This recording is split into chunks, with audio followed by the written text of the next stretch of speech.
Hi, I'm Faith from the McAuliffe-Shepard Discovery Center, and thanks for joining me for my very special Earth Day Extravaganza virtual story time. Today we are going to be reading Iceberg of Antarctica by Marlo Garnsworthy, and this is a really interesting book. It's sort of two stories in one book. So I'm going to go through and I'm first going to read the shorter story, and that might be enough for some of you. And I'll let you know when I get to the end of that, and then I'm going to go back and read some of the finer print. I'll let you know when we get there. So this is Iceberg of Antarctica.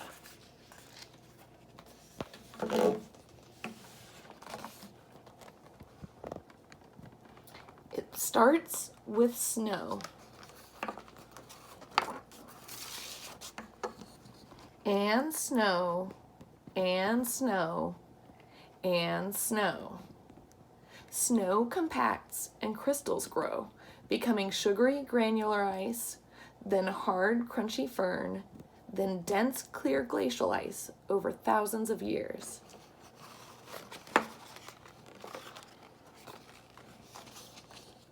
Covering Antarctica in a great icy sheet.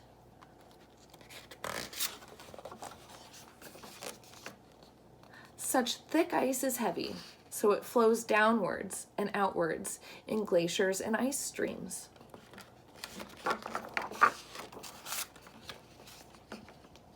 It picks up rocks and mud, pebbles and stones, and still the ice flows.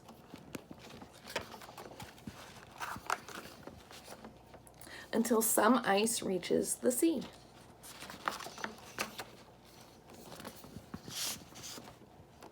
Warmer water melts ice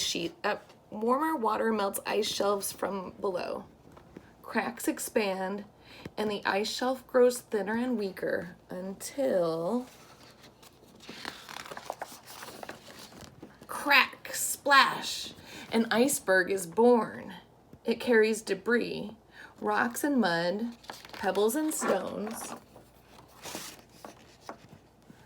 floating and drifting, wandering and melting, carved by wind and waves, calving smaller icebergs, dwindling until it is gone, leaving only rocks and mud, pebbles and stones, sinking into the deep sea floor.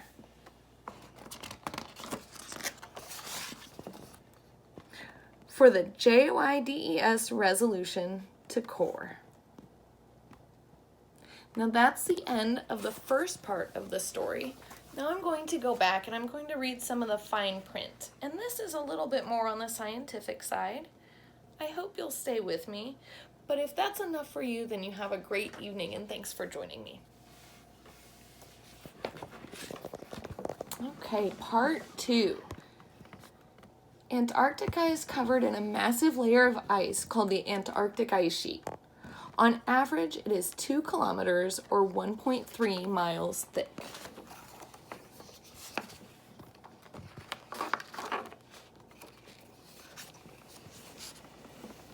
As glaciers and ice streams grind across the land, they pick up rocks and mud and carry them far from their origin.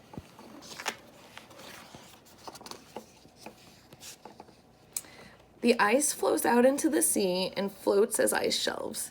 Antarctic ice shelves have a vital role in holding back the ice flowing behind them.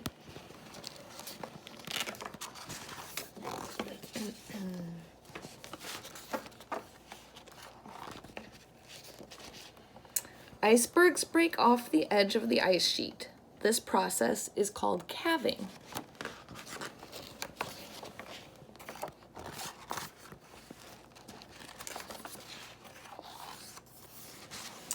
As an iceberg melts, it drops its iceberg-drafted debris. These rocks, known as drop stones, sink to the seafloor. A drop stone can tell scientists which part of Antarctica the iceberg that carried it came from.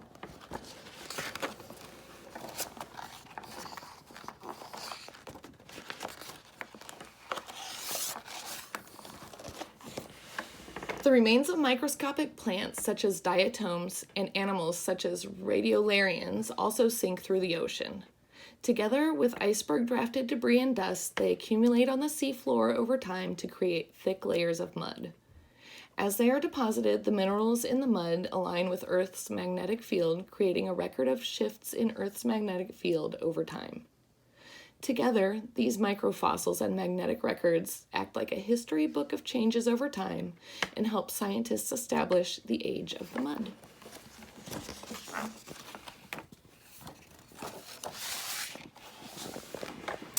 The JOIDES Resolution is a scientific drilling ship operated by the International Ocean Discovery Program, IODP. On each expedition, an international team of scientists works together toward a common goal. The JR drills deep into the seafloor to retrieve long cylinders of mud called cores. These provide a history of Earth's climate and geology.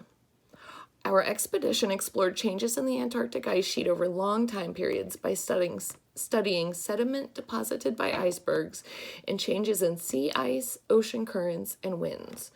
We purposefully sailed into a part of the Antarctic known as Iceberg Alley.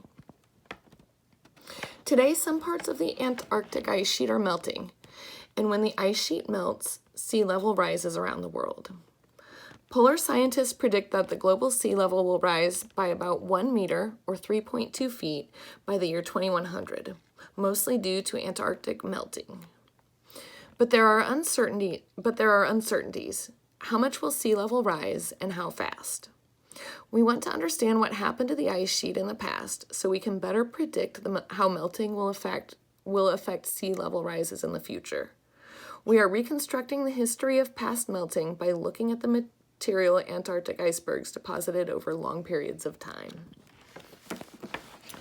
Our Expedition 382 drilling sites were in the region where most icebergs melt, known as Iceberg Alley. Here, the JR drilled hundreds of meters into the sediment.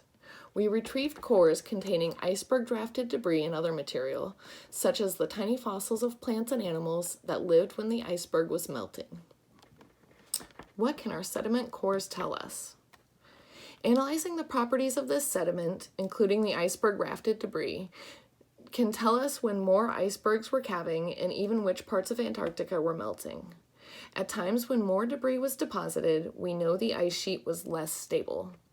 Material from our drilling sites allows us to see a continuous record of climatic and ice sheet changes, see changes over small time periods from hundreds to thousands of years, and to extend the 800,000-year climatic record obtained from Antarctic ice cores to a couple of million years.